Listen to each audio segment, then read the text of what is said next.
मैं हूं आपके साथ हिमानी नैथानी। शाम के 5 बजने को है और हम लेकर हाजिर हैं अपनी खास पेशकश 5 का प्रहार, जिसमें आज मैं बात करने वाली हूं उस सूबे की जिसके लिए ये कहा जाता है कि अगर दिल्ली का रास्ता आपको तय करना है तो वो उसी सूबे से जाता है। जी हां, मैं बात कर रही हूं उत्तर प्रदेश की।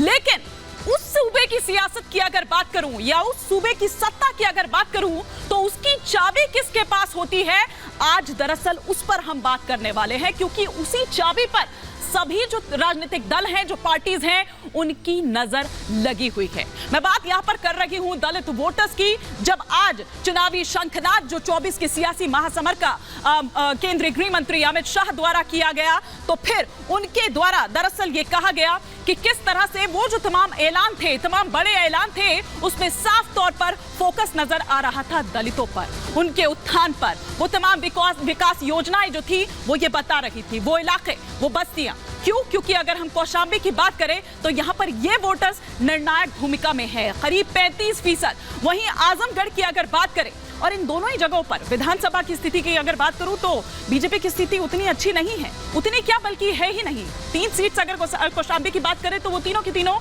एसपी के पास। आजमगढ़ की 10 की बात करूं तो वो भी एसपी के पास, और 20% यहां भी दलित वोटर्स है। दरअसल इन्हीं पर नजर है और आज मैं इसी पर कर रही हूं 5 का प्रहार कि ये जो सत्ता की चाबी जो मानी जा रही है, ये किसे दिलाएगी ये सत्ता, किसका विजय रथ दरअसल ये आगे बढ़ाएंगे, ये देखने वाली बात होगी। लेकिन फटाफट से एक नजर डाल लेते हैं कि दरअसल बीजेपी की अगर हम बात करें, क्योंकि वो चुनावी जो शंखनाद है 24 के सियासी महासमर का आज कर चुकी है, तो उसको किस वर्ग का किस तरह से साथ है। 2014 की बात करूं तो 24% दलितों का साथ मिला। 2019 में यानी कि 5 साल में ही ये बढ़कर 10% का उछाल आया, 34% हो गया। पिछड़ों की बात करूं तो 2014 में बात करूं तो 34% था, और 2019 में बढ़कर यहां भी 10% का उछाल, ये 44% हो गया।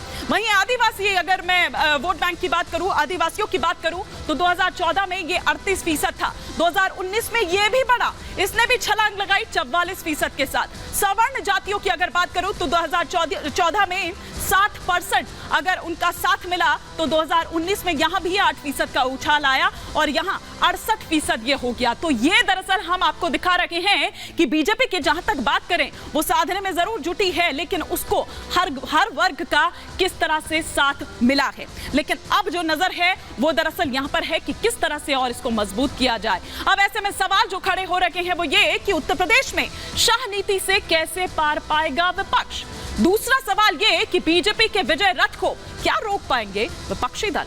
तीसरा सवाल ये कि 24 के चुनाव में एससी ओबीसी वोटर्स किसके साथ जाएंगे। चौथा सवाल ये कि क्या सपा दलित और पिछड़ों को एकजुट कर पाएगी।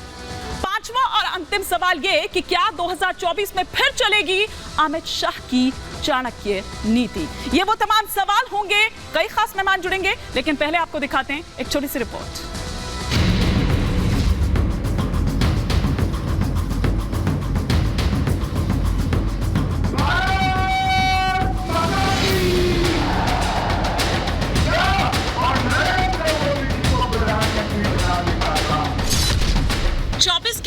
महासमर के लिए गृह मंत्री अमित शाह ने यूपी से शंखनाद कर दिया। उत्तर प्रदेश की कौशांबी को शाह ने करोड़ों की सौगात दी, और पूर्वांचल से 2024 में होने वाले लोकसभा चुनाव के लिए बड़ा दांव भी चल दिया। दांव ऐसी सीटों पर मजबूत होने का जहां 2022 में बीजेपी का प्रदर्शन अच्छा नहीं रहा। ऐसे में शुरुआत कौशांबी से हुई, जहां 2022 में बीजेपी को तीनों विधानसभा सीटों पर हार का सामना करना पड़ा था। आज मुख्यमंत्री योगी और उत्तर प्रदेश के दोनों डिप्टी सीएम के साथ केंद्रीय गृह मंत्री ने कौशांबी महोत्सव में शिरकत की, जिले को करोड़ों की सौगात दी, और सपा बसपा कांग्रेस के खिलाफ खूब गरजे।